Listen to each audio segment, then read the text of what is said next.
This division ain't big enough for two bedsies.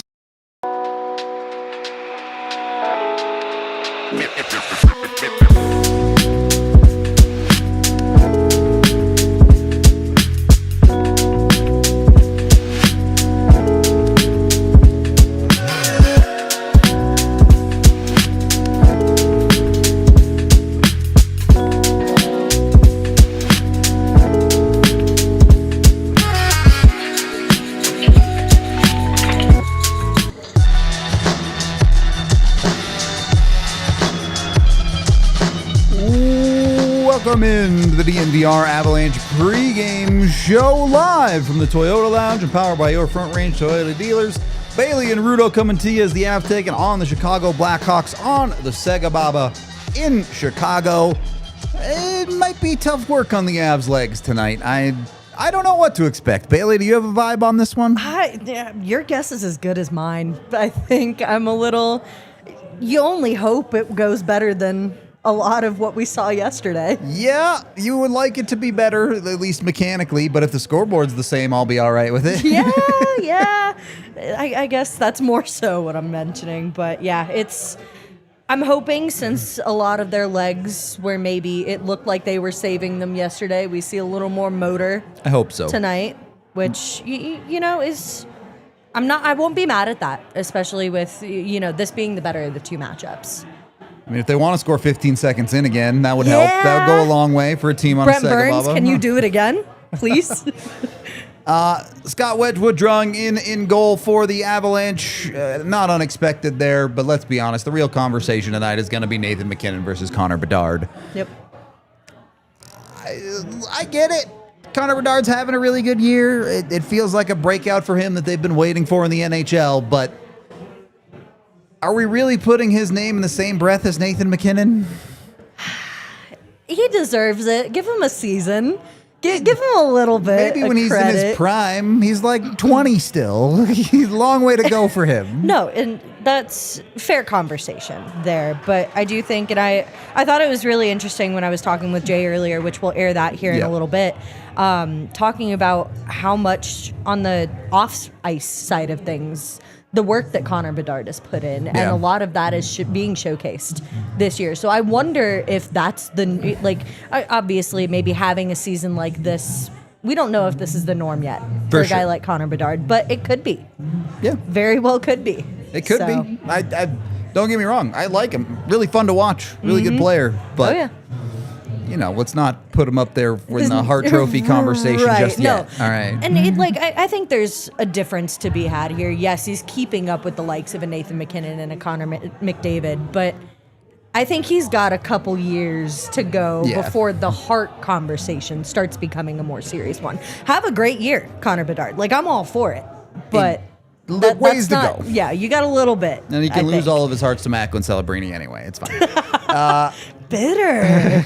I just love Mack and Celebrini. No, which is valid. The chat scared about it. We put it on the title. I know anything can happen, but it feels like a pretty trappy game for the Colorado Avalanche. And of course, is it really a trap? You can say, oh, well, context of a SEGABABA and on the road and all of that. But I haven't felt too many games, bad vibes going into it. Don't have great vibes tonight. No. And I feel like that's the general consensus with any Chicago Blackhawks game where the Colorado Avalanche are on the other side. The way they seem to play the Avs, for sure. Yeah, that's fair enough. That's mostly where my bad vibes come from. Otherwise, I don't know. I feel decently about this one. I feel like a lot of guys might be going into this one maybe a little hungrier, knowing they maybe didn't have the best game last night. They have legs. The minutes proved that last night, or at least they should. And you would think. I don't know. That's kind of how I sit on it. It might feel a little trappy, yes, but it's... Look, that's the way I feel. Given the way the Avs have played this year, I would not blame you at all if you felt good about things. No, yeah. I don't know. I feel like I'm kind of in that little midway mark. In between. But not bad vibes for a lot of the reasons people are expecting. It's solely history is I'm hoping history doesn't repeat itself. with past matchups. Yeah, let's like that's all it is. make your own lives easy, Avs. You can do that. It is allowed. It's possible. Avs gonna be running presumably the same lineup besides Wedgwood from last game. Like you said, the time on ice was quite balanced, so you aren't necessarily looking for someone who didn't get a ton of ice time to step up. You just want everyone to be able to keep their legs as much as possible. On the Chicago side of stuff, I'm assuming they're running 11-7 again. Andrei Burakovsky is still out for them, so maybe a little bit thin on the top of that forward core that was already probably a little bit thin beyond Bedard. Right. It's hard not to think, if you were on an even playing field, advantage Avs certainly in the forward and defense cores. But Spencer Knight, is he the difference maker for Chicago in a game like this one? I feel like he has to be.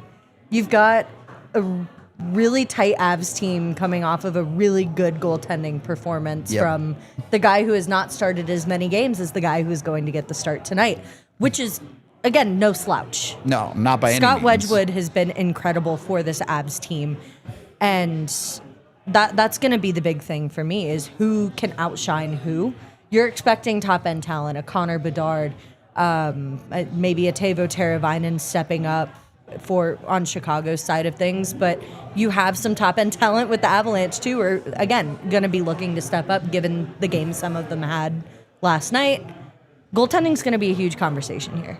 Well, our top-end talent in Bailey interviewed CHGO's top-end talent in Jay. So let's hear from the other side of this matchup with our CHGO guys. Super excited to welcome Jay from CHGO into the show to preview tonight's matchup between the Chicago Blackhawks and the Colorado Avalanche. Jay, thank you so much for hopping on. Of course. It's nice to talk to you. It's actually first time we're ever speaking. Yeah. It's I've been following you from a distance, and it's nice to meet you personally. It's nice to put a face to the name. I'll put it that way. Well, not for you so much. Oh my gosh. You don't want to put a face to my name. It's a face for radio. It was a face for radio for 25 years, and for good reason. Well, I was going to say, so you've obviously got a lot of knowledge that I'd love to pick your brain about, and let's go ahead and dive into it. So first matchup between these two teams, division matchup. What are we kind of looking at as far as the Colorado Avalanche heading into this matchup? You know, obviously top team in the league, but Chicago Blackhawks are nothing to slouch at this season either. No, they've been playing well up until their last two games, and they were pretty firmly in a wild card spot. Had a 2-0 lead against Seattle earlier this week, and were fully in control of the game, and then just completely fell apart in the third, lost 3-2. And then when they had the opportunity to sort of right the ship, they played in Buffalo and got torched 9-3. So I think what I'm looking for from a Hawks perspective tonight is, look, I don't think anyone expects the Hawks to beat the Avalanche, but you want to prevent another Buffalo game. You want to hang. And I will say, when the Hawks have played better teams, they have done a good job of hanging in with them. The Hawks are very fast. They can score. When Spencer Knight is on his game, right now he's the best goalie in hockey. The numbers prove it. So if that Hawks team shows up, they can give the Avalanche a fight. But I think there's some concern from Hawks fans, because all we heard after the 19-20 games is, well, this is unsustainable. The PDO is so high, and Spencer Knight can't possibly play this well, and the correction is coming. And all the stats people have said that. So now you've got what happened against Seattle, and now you've got the Buffalo game, and there's a lot of people sort of saying, see, told you so. I think the Buffalo game is more of an outlier, but my concern here is, if the Avalanche beat up on the Hawks here, such a young team, are they fragile? Well, is this the sort of thing that can completely sink what has been a really good start to the season? And I want to touch on some of that young depth and goaltending here in a little bit too, but touching on the matchup just a little bit more. This is a matchup in years past where the Blackhawks have really hung well with the Colorado Avalanche, gotten some wins that maybe Avalanche fans may not have been super happy with. But the Colorado Avalanche, as we've mentioned, top team in the league, they're becoming a measuring stick for a lot of teams. Are we looking at getting, the best of the Chicago Blackhawks here tonight? I think so. And this is one of the things we talked about too when the Hawks started off early, is I think you have, and this is probably what we saw from the Avalanche in the last couple of years, where the Hawks did get some wins where, all right, we can show up here, play at 75% and probably get away with a win. We saw that from the Dynasty Blackhawks all the time. The Taves and Kane teams, they would just sort of play with their food for 40 minutes and then turn it on for the last 20. And now and again, it wouldn't be enough, right? The Hawks now teams are finding out about them and they're bringing their best. They're not assuming victory like they had over the last 3, 4, 5, 6, 7, 8 years, however far back you want to go. So they've got to be prepared. They have been prepared, like I said, against the best teams. So I would expect, knowing Jeff Blashill, knowing the makeup of this team, they're going to have a much better response today than they did against Buffalo. I think that was sort of a wake-up call, because I would say some of the Hawks wins lately, they haven't played very well, but they've escaped with a win. And I said after that Seattle game, perhaps something like this is a little bit of the wake-up call they need to say, you're doing really well. You're overachieving expectations, but most nights, if we play that way, we're not going to walk away with 2 points. So maybe an early lesson, an early ass-kicking from the Buffalo Sabres and a late collapse against Seattle could be the thing to sort of right the ship. That's the optimist point of view. The pessimist would say this is the start of the collapse that we all thought was inevitable. So we will see. I think the advantage Chicago's kind of got heading into this one too is they're catching a tired Colorado Avalanche team. Yeah. Colorado on the back end of a back-to-back. Avalanche maybe not looking their best in that one. So maybe this is a situation where we're seeing two teams. One's hoping to right the ship, right? As you mentioned, Chicago hoping to kind of turn the tide and earn a deserved win against a really, really good team in the NHL versus a Colorado Avalanche who's looking to play better than they did yesterday. And they've got that momentum coming off of the shutout. Something that the Avalanche have really bought into as well, and something I think Chicago, you mentioned it, was the depth and the youth on this team. Connor Bedard has skyrocketed in the standings, keeping up with guys like a Nathan MacKinnon, like a Connor McDavid. Talk to me a little bit about that and how that's kind of changed the, I guess, look of this team. Yeah, well, I mean, there's a lot there with Connor, and I don't want to, I'll say this delicately. I don't think he was very well coached last couple of years. I think there was a little bit of first it was Luke Richardson, first time on the job. Then it was Anders Sorensen coming in as a interim coach from Rockford. I feel like they were a little bit intimidated by Connor and having a guy that high profile on their team. And they were sort of like, well, we're just going to let him do his thing and keep him happy. And he's going to be really good. He's going to have 60-point seasons back to back. And that's really, really good. And we all knew when Connor Bedard was drafted first overall and was talked about as generational that there was more there. And Connor Bedard knew that too, and worked his butt off this year to add a step of speed, which if you go to the NHL Edge stats, you can see it playing out in real time. He is certainly faster. He is also significantly more engaged in the 200-foot game. He is back checking. He is stick lifting. He is doing his best to win board battles. He's improved a ton on faceoffs. He's doing all the little things needed to take that step from good to great. And I want to give a lot of credit to Jeff Blashill and his staff, because Jeff Blashill came in here first day of training camp. The team takes the ice.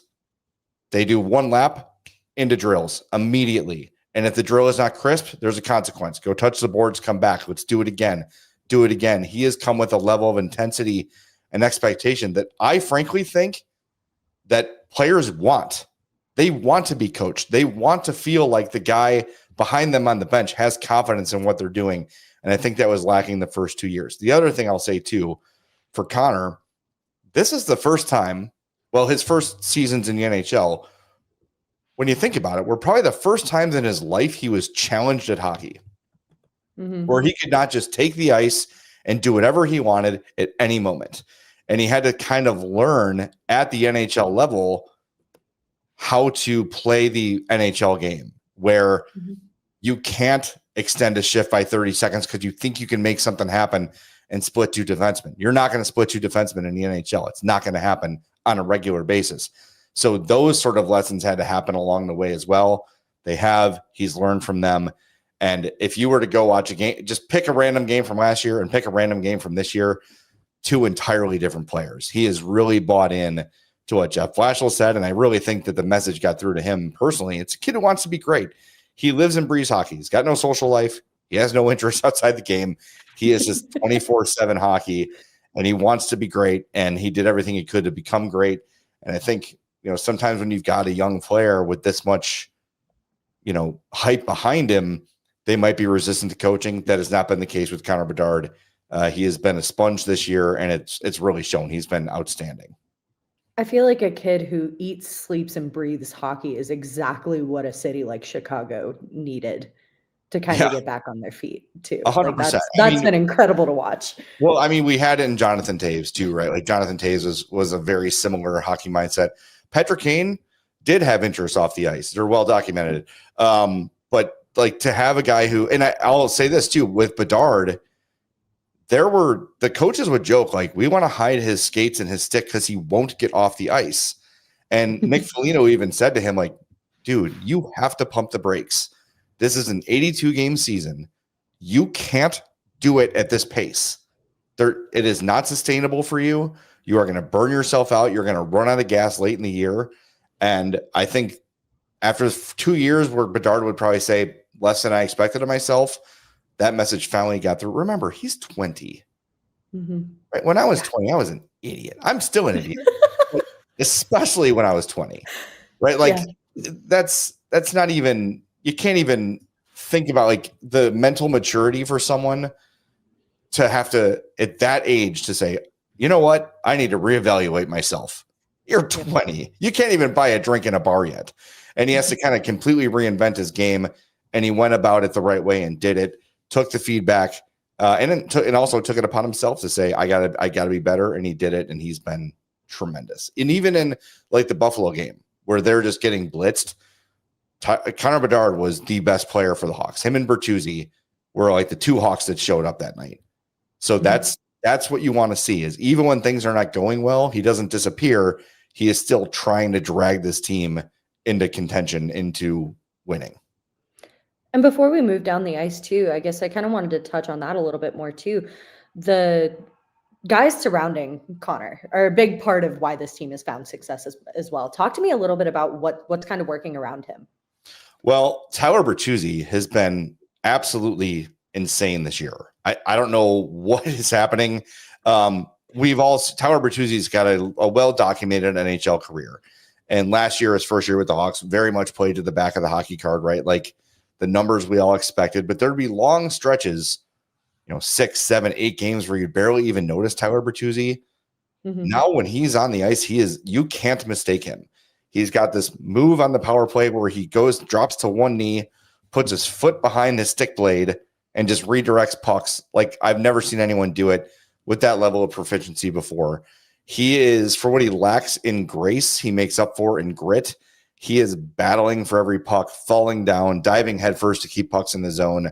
Obviously, a pain in the ass in front of the net, doing all the things that it takes to win hockey games. And that's the number one message that Jeff Blashill delivered, was winning hockey. In his introductory press conference, he said, we're going to play 200 feet. We're not going to, he called it the poke and hope. We're not going to play the poke and hope where you just poke at the puck and hope it comes with you. And if it's not, it's off the other way. No, we're going to be defensive. Hockey.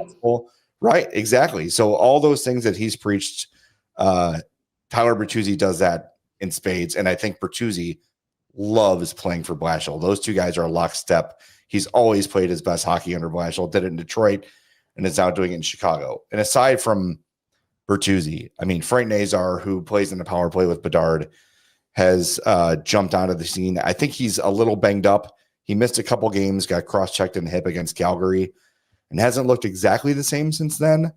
Still effective, but not like he was early in the year. Teuvo Teravainen is another guy who you can count on. But the emergence of Oliver Moore, who was dominating in Rockford, got called up. Another guy who never quits on a play, probably the fastest skater on the Blackhawks by a significant margin. You'll notice number 11 out there tonight, just flying everywhere. So they've been great. And you have to talk about Spencer Knight and how great he has been. I was going to bring him up next. Yeah, I mean, leading the league in goals save above expected with 14.2. That's crazy. Like he has got he leads in pretty much every important goalie metric you could find. and he's been tremendous. He has kept them in every game they've played. And I think it was Paul Maurice actually said it about having a goalie like Spencer Knight. It saves you a goal a night. Mm-hmm. And if you think of it that way, from a player's perspective, you feel so much more free to maybe take a risk offensively here or there. Or a defenseman feels like, you know what, if I pinch and I get caught, Spencer's probably going to save it. Whereas when Arvid Soderblom was in against Buffalo, every tough chance ended up behind him. He gave up 9 goals and his expected goals against was like 2.2. Mm-hmm. Like that's demoralizing. Spencer Knight has been whatever the opposite of demoralizing is, that's what he's been. He's been awesome. I'm really looking at goaltending to kind of stand out tonight too. The expectation is that Scott Wedgwood's going to start in net for the Avs. And given how well Mackenzie Blackwood played last night, again, pitching the first shutout of the season, going 3-0-1, coming off of injury, it's knowing that we've got such a goaltending battle in the crease is so exciting to me. Before I let you go, a segment we like to do on our show called the Crystal Ball Predictions for tonight's game. Give me a score prediction. Give me a player to score. Can I take the easy way out and just say Nathan MacKinnon's going to score? Is that too easy? That's a cop-out. You're going to have to start saying, aside from Nathan MacKinnon, and we'll do it this way. Aside from MacKinnon and aside from Bedard, I think that Tyler Bertuzzi is going to score. He's been red hot. So that'll be my Hawks pick to score. Final score, I think the Hawks play a respectable game, but I think it's going to be like 5-3 Avs. I mean, it's just, they're so skilled. They're so great. They're the toast of the NHL right now.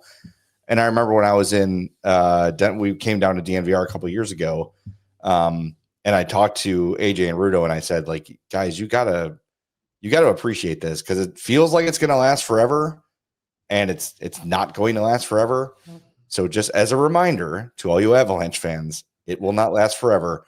So it's something Gabe Landeskog made sure to remind us. Yes, exactly. And when you've got hockey this good, enjoy it. Enjoy the roller coaster, enjoy the ride, enjoy the playoffs, enjoy all the stress that comes with it, because when it's gone, it is painful. And we've done 3 straight years of shows on CHGO where we basically talk about draft picks and prospects because it's all there is to talk about. And it's really great to have hockey back, NHL games meaningful in Chicago again. So I'm hoping the Hawks have a good response tonight. But ultimately, I just think the Avalanche are just too strong. And I expect a win for Colorado. Either way this goes, it's going to be a meaningful matchup, division rivalry. Chicago Blackhawks, Colorado Avalanche. Jay Swaski from Chicago Blackhawks. Thank you so much for joining us. Anytime. Thanks for having me. We've got our CHGO guys predicting the Avs to win, so maybe my bad vibes are misplaced. Let's get out our own crystal ball here. Bailey, give me a score, give me a name. What do you got for this one tonight? I'm leaning 4-2. Okay. In favor of the Avalanche, obviously. Give me the birthday boy. Gabe Landeskog. The Landy birthday goal? I'm in for this take. Love that take immediately. Why not multiple goals for Landy for his birthday? That's not even what I picked. He had so many taken away. It's only fair that the he universe can put has up got to give him a couple more. back. Yeah, for real. I'm going to go 3-2, not 4-2. Okay. I do think it will be a close game. I think it might be a little bit more low scoring just because I don't know how much the Avs will want to play run and gun hockey tonight. Yeah. But it wouldn't surprise me either way. It absolutely could open up. And then I'm taking Arturi Lehkonen to get on the board. I think he's had a bunch of good chances lately that haven't quite finished. So the top line leading the charge again tonight. They're going to need him. Yeah. After it was really just no offense against a goaltender last night for anyone but Brent Burns. I do think the Avs are going to need their top line to show up and show out to beat Chicago. We can get into my pre-game picks, which are, of course, presented by Bet365, where things are never ordinary. Lucky goal is on there, but I did also take the under, which is why I went 3-2 instead of 4-2. Fair. And then I took the Landy power play point. Okay. So was on board for some Landy. He is on that top unit now with the shakeup the Avs had. Plus 330 is pretty good money, too. So not a bad bet there. I didn't actually check if there were any ex-Avs on Chicago. I don't think there are. I think we're safe from that bet today. Yeah, I too young. Yeah. In a lot of cases, I think we're safe. I think should be all right on that front, but I don't know. I still don't know what to expect from this game. I think it'll be an interesting one. If you know what to expect, go put a bet down at Bet365. Use the DNVR 365 code. Of course, when you do gamble with them, you must be 21 or older, physically located in Colorado. And if you or someone you know has a gambling problem, call or text 1-800-GAMBLER today. Do want to wrap things up here with our stat pack. Chicago, an interesting team. As far as their expected numbers are performing, they're way outperforming what they should be at 5-on-5. Mm-hmm. They're scoring at a rate that really should not be sustainable at all when you look at their underlying numbers. Not that they're a bad team, they're just playing above their heads. Yep. Both Chicago and Colorado are at the top of the PDO list, so maybe a decent argument that both teams are on the luckier side of things right now, as it is currently standing. But the place where Chicago will absolutely burn you, the power play. Yep. They have a very good power play. The Avs got to be disciplined tonight. They can't step into those penalty issues, and you really would love the Avs power play to help them out a little bit tonight. Yeah. No, I love your prediction of the power play getting on the board for the Avs tonight. Would be nice. Too. And if they can do that, I have, obviously, discipline is night in, night out, but knowing how, for the most part, consistently this penalty kill is performed, I don't have any doubt that you trust it. Yeah, right. So if they let a few kind of get away from them where penalties are concerned, they can hold down the fort. But power play is really where I'm hoping the Avs can start to shine it up a little bit, because that's, again, the most nitpicky part of this team. And if that can pick it up, they can win this game. It's just hands down. You want to see it because you're getting a different look on the power play again, right? Once you start tinkering, you expect some results to come, and if they don't come, then you have to start tinkering more. And now you're in this negative feedback loop of what do you do with the power play again. So hopefully you don't fall into that and you can get a little bit of production out of it. Yeah. Beyond that, though, context. SEGABABA, maybe tired legs, maybe on the road. There are things working against the Avalanche here, but I don't think any of that context is enough to say the Avs should not win this game. No. On paper, we just went through the stats. Yep. They have everything set in place to take this win tonight. They do. So it's not as easy as that. I know better than to say that. But looking at stats, looking at everything on paper, yes, they might be tired. But again, with the managed minutes, with the way that goaltending's been standing on its head recently, all of the star power on this team, they have everything set in place to come home with 2 points again. Could we see the Avs be the sludge team in this game? Sorry. We kind of saw it, when they played Anaheim earlier this month. Anaheim's defense was young and dumb and bad, and the Avs were able to carve it up a little bit and win that way. But on a SEGABABA, will the Avs have to maybe do a little bit more of slowing Chicago's young kids down than out-dueling them? Yes and no.